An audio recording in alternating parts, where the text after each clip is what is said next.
Jerry, how you doing? Good. Well, it's good to have you here. Thank you for having me. Yeah, so Investor Thrive Nation, I got the GOAT right here, Jerry Norton, one of my awesome mentors that's helped me a ton. I want to thank you. You're welcome.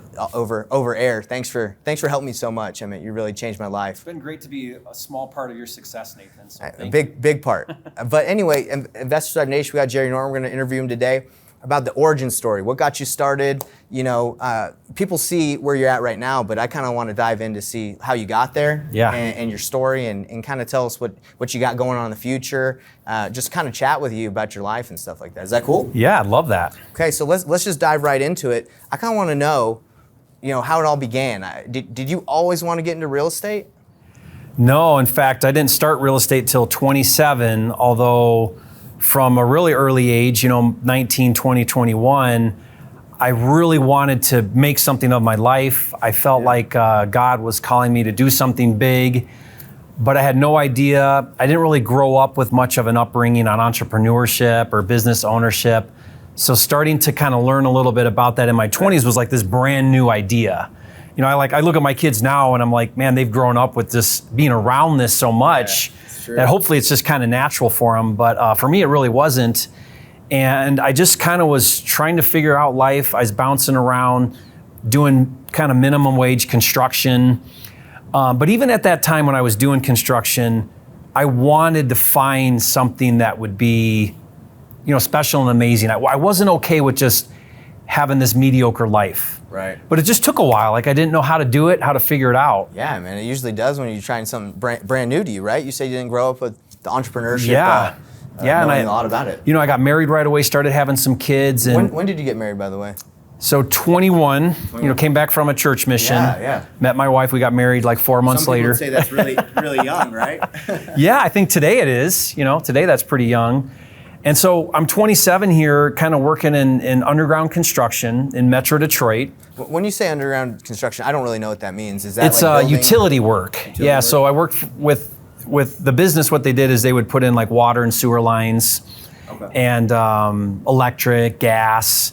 And so it was outside. It was Michigan, so cold winters, and it was muddy. I'd get down in a hole. I'd have to dig around things. You were really in the holes. I literally would come home covered in mud every day.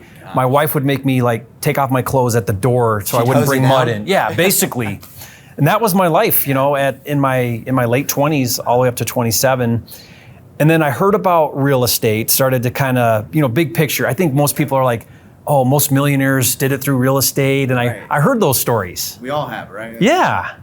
And I started to kind of really focus on self-development. So I read Rich Dad, Poor Dad. Cool. And I'm like, okay, real estate, there's this thing, real estate.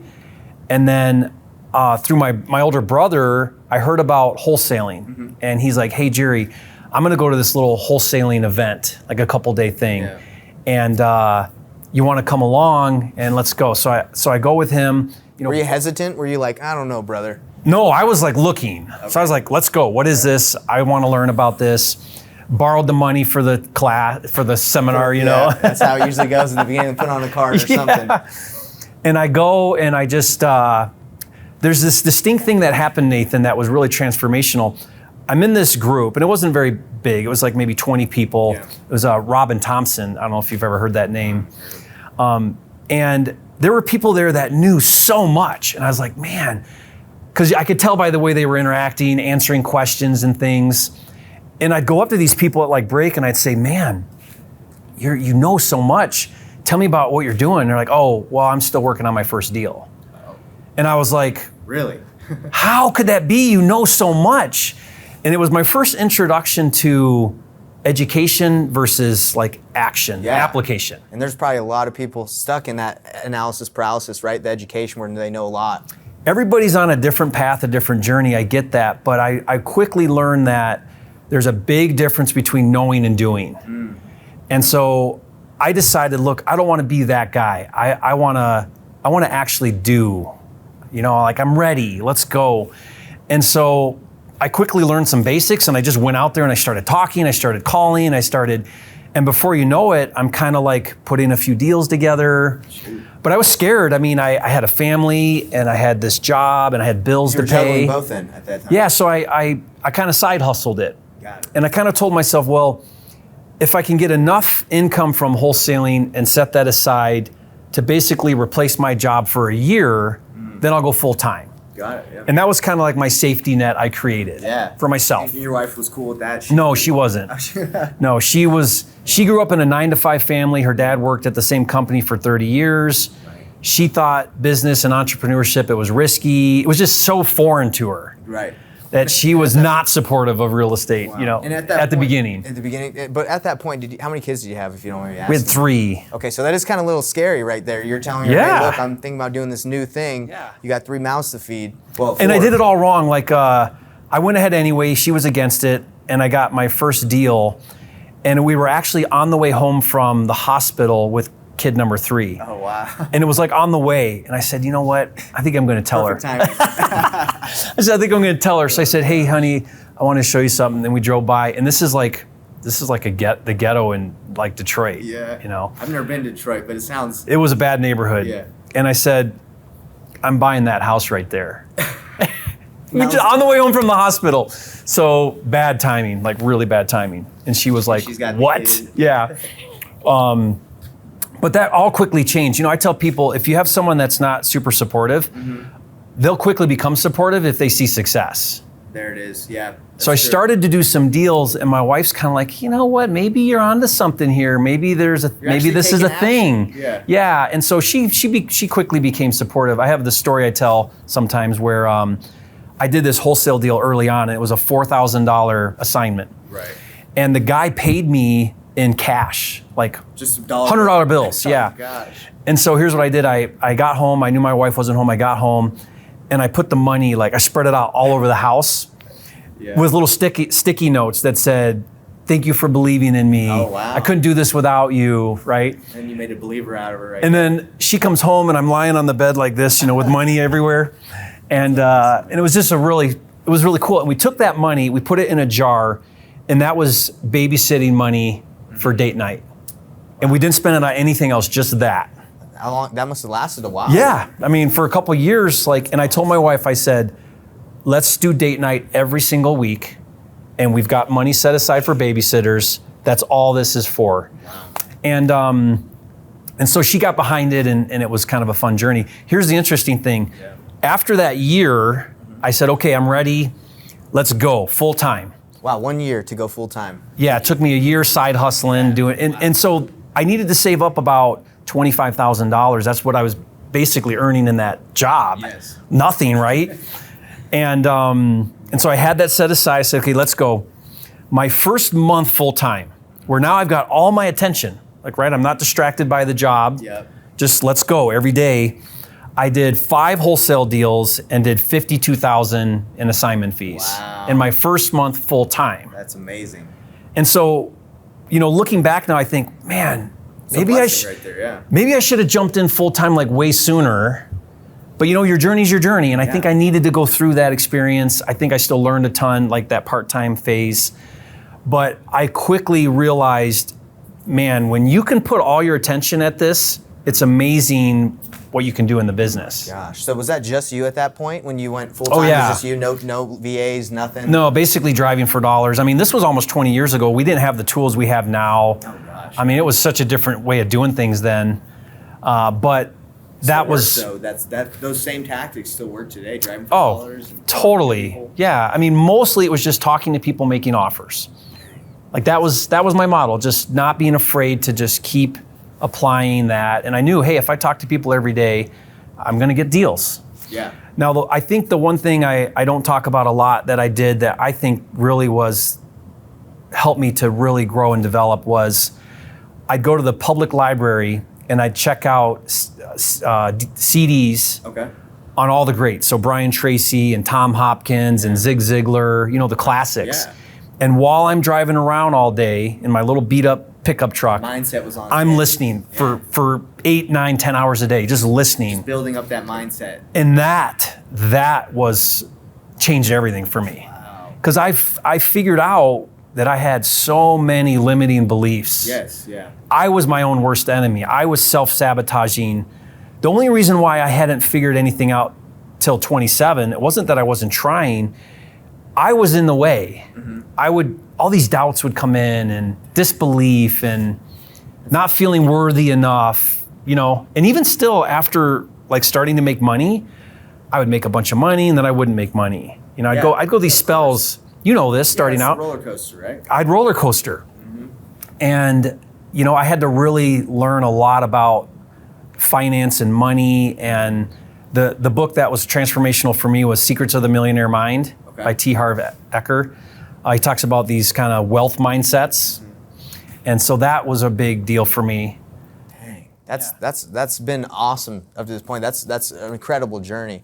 So mindset seems to be like a huge thing that helped you take that leap. I honestly feel like my success, and I think this can be generalized, is it's 90% mindset and maybe 10% strategy or technique. Really? Wholesaling, the strategy of like, find a deal, assign it, make money, that's like 10% of the equation. Dang. The real estate between your ears is like where it's really at. Yeah, because I've heard a lot of people say the most important thing is between your ears, right? I think so. I really think so. So not talking to Investors Drive Nation, right, and a bunch of new investors mainly, what would you recommend for people that are getting started? Would it be focus and develop an amazing mindset, or just take action and get into it and learn? I think you just need to be super aware that the business model, wholesaling, flipping, whatever it is, the business model itself is important. You've got to have the strategy. You got to have the technique. You got to have the skill set. You got to learn that. Right. So dedicate the right amount of time to that and take action as part of that, because you're going to learn faster when you do than when you learn. Of course. But you also need to realize that none of that means anything if you're not constantly developing your mindset, because more than likely the environment you grew up in, there's a lot of negative associations around money and around success. Did you feel like that was something you grew up with money? And I didn't even know it. Yeah, it was subconscious. Like for example, I grew up in rural Michigan, really poor, and my dad taught me that if you want to get ahead, you work hard. Right. So there was this direct association with hard work and money. Well, your mind says hard and money, and it doesn't know how to distinguish the difference. So all you've done is created an idea that money is hard. Dang. And I had that. So I thought most people do, yeah, most people do. I thought money, it's going to take a long time. It's going to be really hard. And the reality is there is no correlation between hard and money. Money can come easy. Yeah. And it can come naturally and it can come fast. Right? Yeah. That's a mindset. It's not a thing. It's what you believe about money. Because I think I heard some people say like making the first 100,000 a year is like the hardest thing, and then after that becomes. Would you say that's true? Oh yeah, I mean, I had a goal. I set a goal early on, Nathan, that I would do. You know how you write down your big goals? I had this goal that I would do. I would make $1 million on a single deal, a flip. And at the time, I was doing $25,000 deals. Crazy. Yeah, it was nuts. Yeah. It was like, someday I'm going to do that. And but I always kept that as like this goal, and it felt like a 10-year slog, to get there. But then once I did that one, I've now done several more that were like way easy. It's like my mind it's like proof of concept. Yes. And now it's kind of reset a new way of thinking around doing big deals that I just didn't have for a long time. I had to work into that and figure that out. Yeah, and that kind of reminds me of my experience. So I went to your fast track, right? Most of the experience of people in your fast track, they probably watch your videos, right? And then they're like, I like this Jerry guy. He's a nice guy, right? That's what people, and you're awesome. You're a great guy. Thank you. So I watched that and I said to my business partner, Corey, I'm like, we got to learn from this guy. He knows what he's doing. And it's either you figure it out yourself from trial and error, or you get a mentor, you get someone that's done it, and you just skip some steps. Skip their steps. Exactly. And that's what I've kind of learned is if you get yourself in the same room with higher level people and just copy them or follow what they do, you're gonna fall in their footsteps, right? Yeah. So I got in there. We signed up for your fast track. I can't remember who I was talking with on the phone, right? Because they have someone that you have to apply, right? So the sales process. Sales process. So I talked to him. We negotiated the deal. Got there. We did the VIP because I was like, look, I can go to this fast track, or I can meet. Stay in your. I think at the time people were staying in at the house. So I said, okay, I can pay a little extra and actually go to dinner with you, right? So we did the dinner thing. And my goal there was to, learn as much as I could from you. And at that time, me and Corey, we were business partners still, but 1 + 1, you talked about it. Yeah. We were 1 + 1 as a partnership equaled maybe 1. Yeah. We were like doing the same things. that, Yeah, we were going on appointments together because we were buddies. We went to college together, so we would go close deals together. We would call sellers together. We were doing the same job. And you told us in the fast track, you're like, hey, you gotta be careful of a partnership equaling 1 + 1 = 1. It needs to be 1 + 1 = like 10, or you need to complement each other. So after that, we separated roles, did much better. But the reason why I'm bringing this up is we were just wholesaling, and at that time, our biggest wholesale deal was like 45,000. Yeah. But since then, you said, hey guys, you need to go into flips. You need to level up. Wholesaling's great. Don't get me wrong, it's good. But level up to flips, and then eventually, right, get into luxury. Higher end. So since we've gone to that fast track, we've done multiple $80,000 wholesale I've watched deals you, yeah. and 100K plus flips. Now, haven't hit the $1 million flip yet, But you're on, that's your trajectory though, the Nathan. trajectory, yeah. So Nathan, the thing that I love about you that's been really fun for me to watch is you're constantly surrounding yourself with other successful people. You're constantly learning and developing, and you're not okay with status quo. So you're trying to constantly move your company to that next level. Yeah, and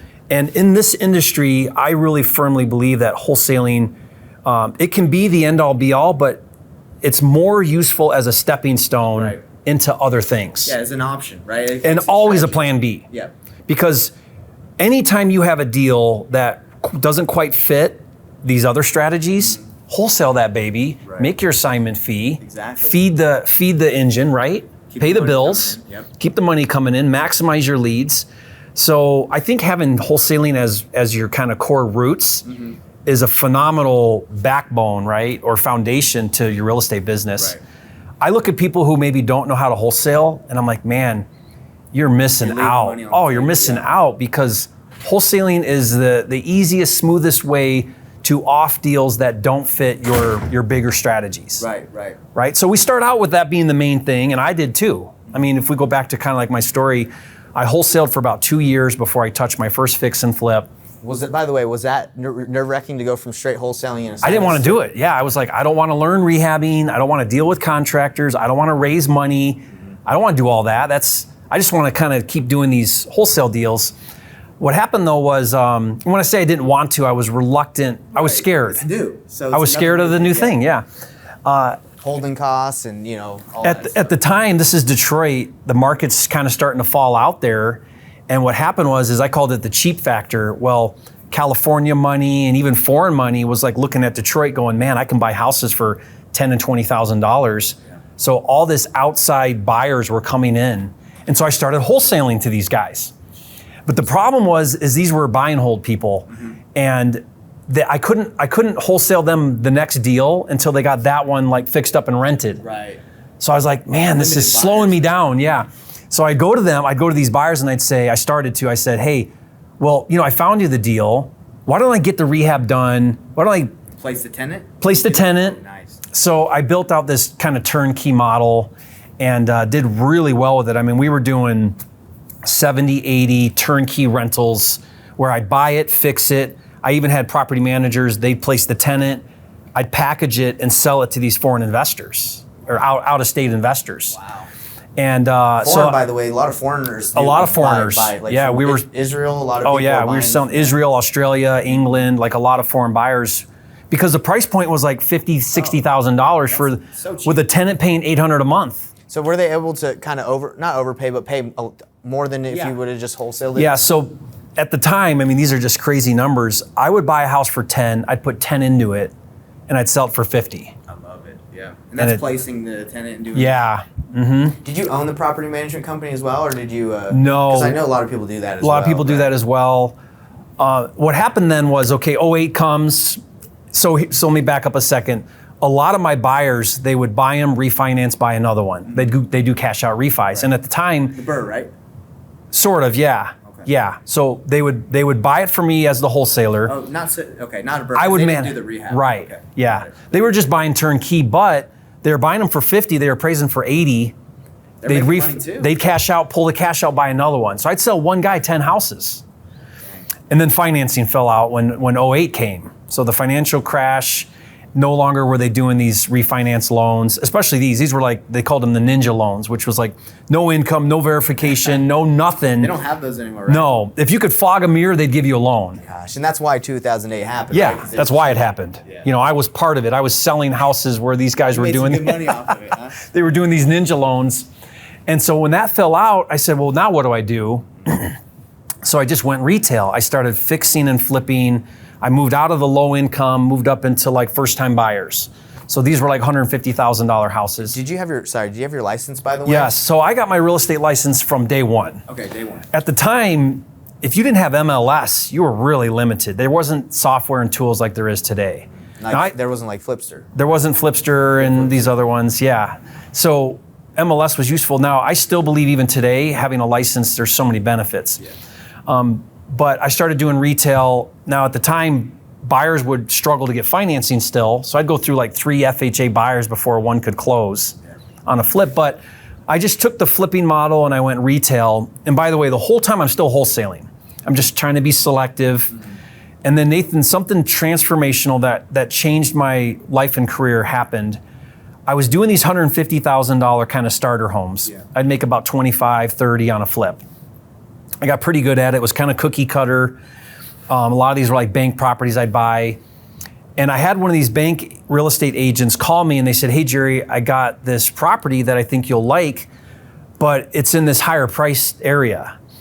And I'm like, okay. So I look at it and it's like a $375,000 house. Uh-oh. And I'm like, whoa, I've never done a deal like this. That's high right there. And I'm looking at it, I'm going, man, needs a kitchen, needs paint and carpet.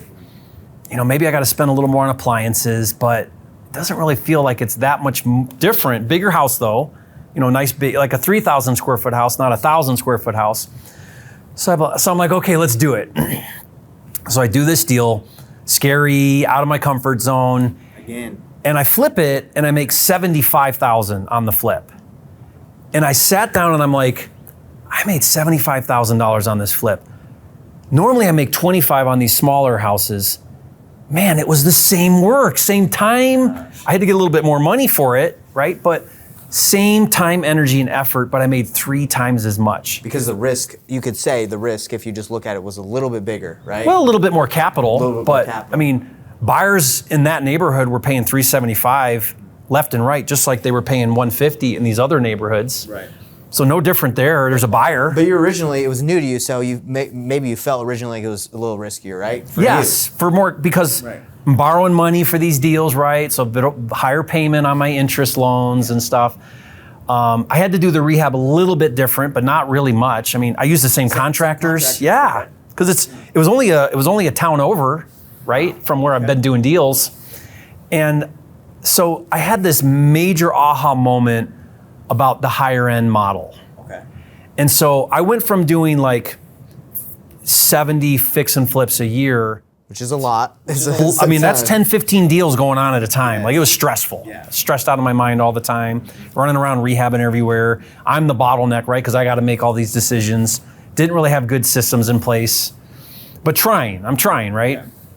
And so then I do this deal and then I say, you know what? I'm going to focus on 300 to 600,000, not 100 to 200. Got it. And so I just changed a little bit the neighborhoods I was targeting. And the next year, I think I did 10 or 15 deals. And I made more money doing 10 or 15 deals than I did previously doing the 70 deals. You definitely take the 10 or 15 over the 70. Oh my gosh, my lifestyle was so much better. Yeah. I was happier, I was making more money. And that just changed everything. That was an aha moment. Yeah. It was such an aha moment for me. And from that moment on, I just kept pushing the higher price points. Where are you at now, would you say? What's the highest price point you got into? I'm working on a project where we're doing 8 to 10 million. Really? $8 to $10 million homes. Oh my gosh. Yeah, so before this project, I've been in the 3 to 5 million a little bit. Take it back to your 27-year-old, brand new. Could you imagine then doing an $8 to $10 million project? It would just be the scariest thing imaginable, yeah. You'd probably be like, I'll go back to the ditch, you know, because that's scary. I mean, that's scary. That's huge. You know, it's interesting, when I broke the million, like sale price, so ARV $1 million, I remember feeling like, man, this is taking me so long. I mean, I think it was, 8 to 10 years from that first initial wholesaling to my first like $1 million price point. So it's not like I got there overnight. Now I think people can do it way faster. Yeah, tell me about that. Do you think, looking back, you think you could have jumped there? Oh maybe yeah, like 2-3 years? You can get to million 10 times faster than I did. Could I do it today if I find the right property?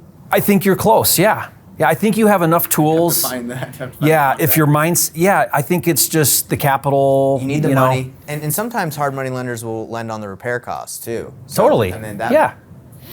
I just felt like it was such a big move to get up there. So I did it slow, I did it incrementally. I was like 600, okay, now let's try 700, now let's try 800.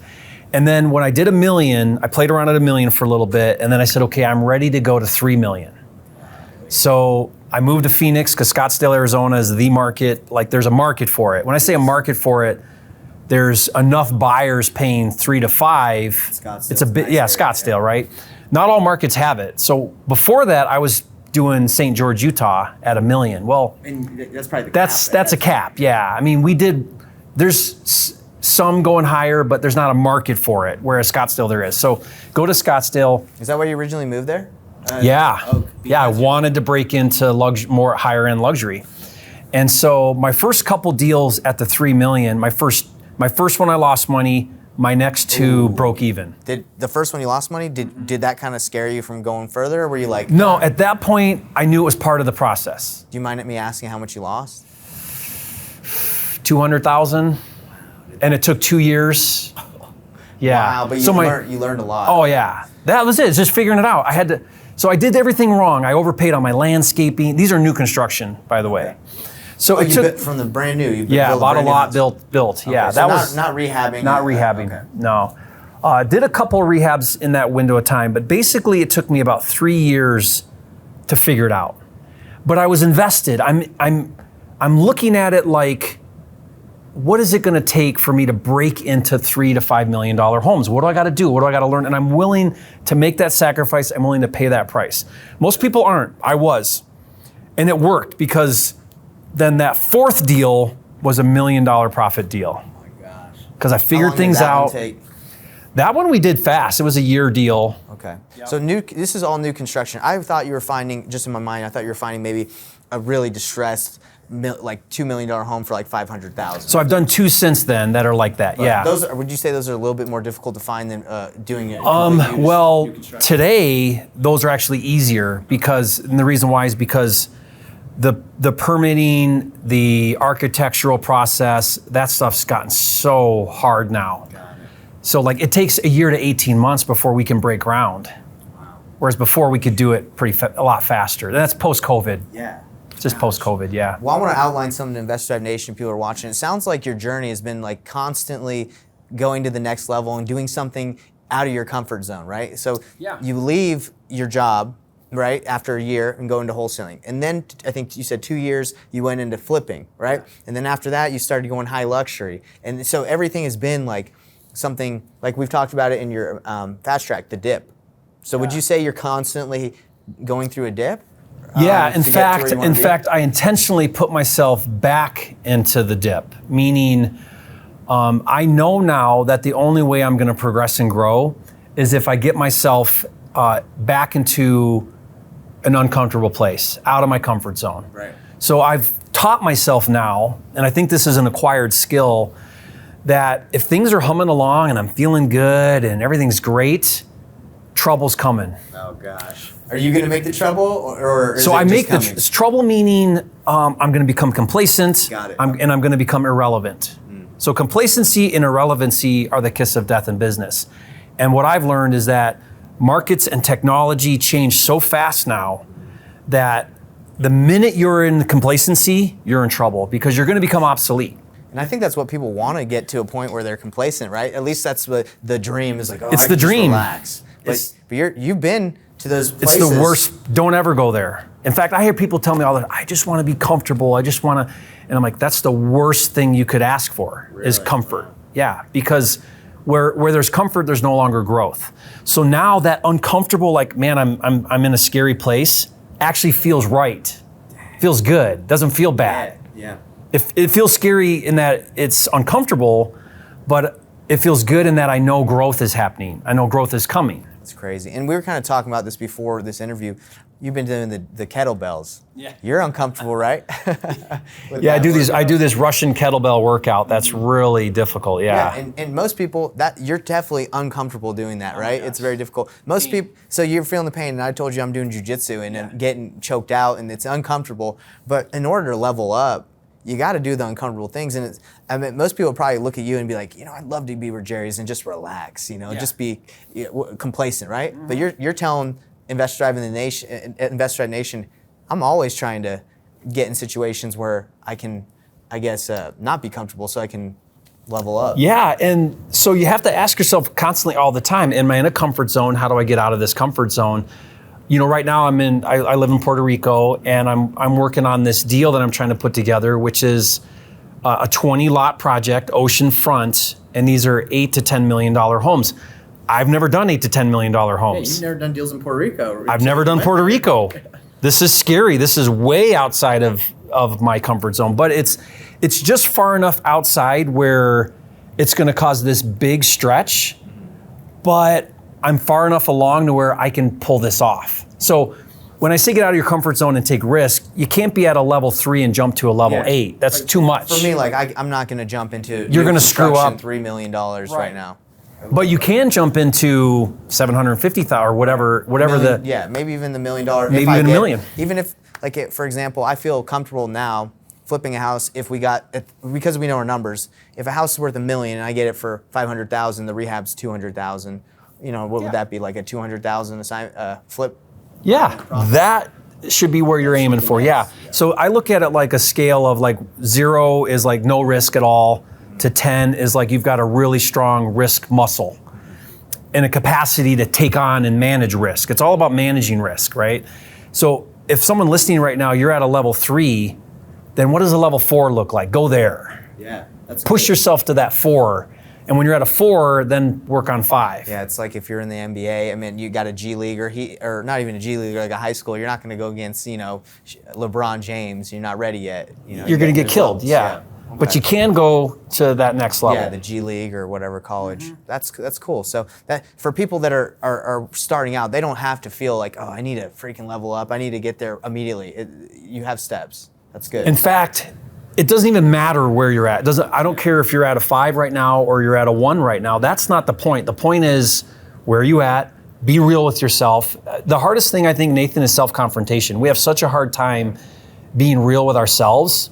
We want to think things are different than what they really are. So being self-aware of where you're really at and being able to be real with that, and then say, okay, this is where I'm at. What does it look like to go to the next level?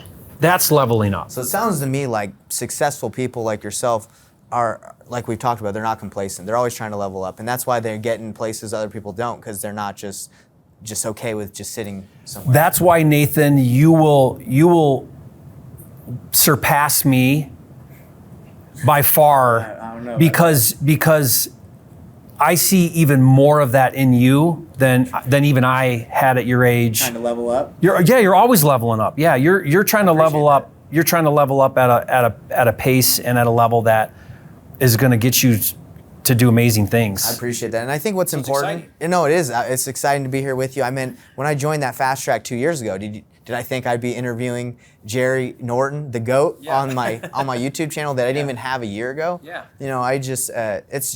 It's really cool. And I think what's really important is you got to thank people along the way. You can't just get places, and I'm sure you've done that too. You probably had so many influences in your life. So many influences, and you're just, gratitude is huge, right? Being grateful.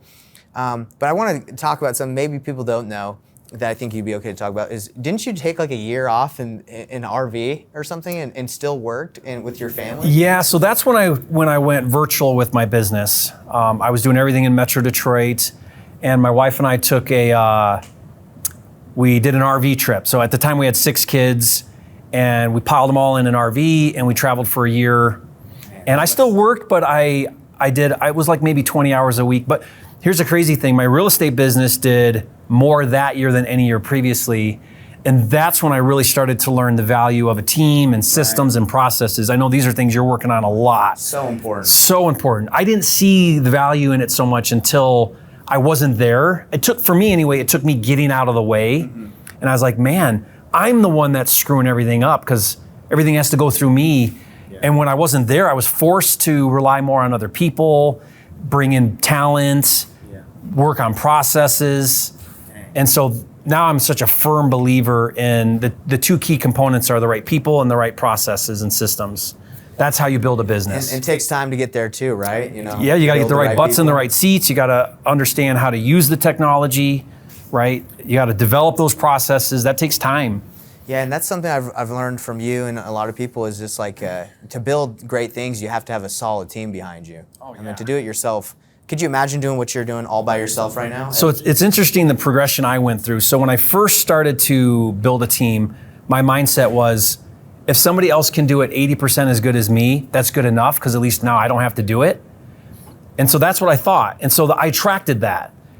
It took me a minute, but I realized I can actually bring on people into my team that are way better than me at that particular thing. Of course. And so now I'm surrounding myself. Coding and marketing. Oh, and all the, yeah, even sales. And then look at Flipster. Imagine trying to do that yourself, right? That would Totally. be pretty difficult. And we're bringing on some new developers that are going to be able to take it to a new level. So I really believe now that you can surround yourself with people that can do their particular thing way better than you can. And that's been huge in my progress to build out, a successful company.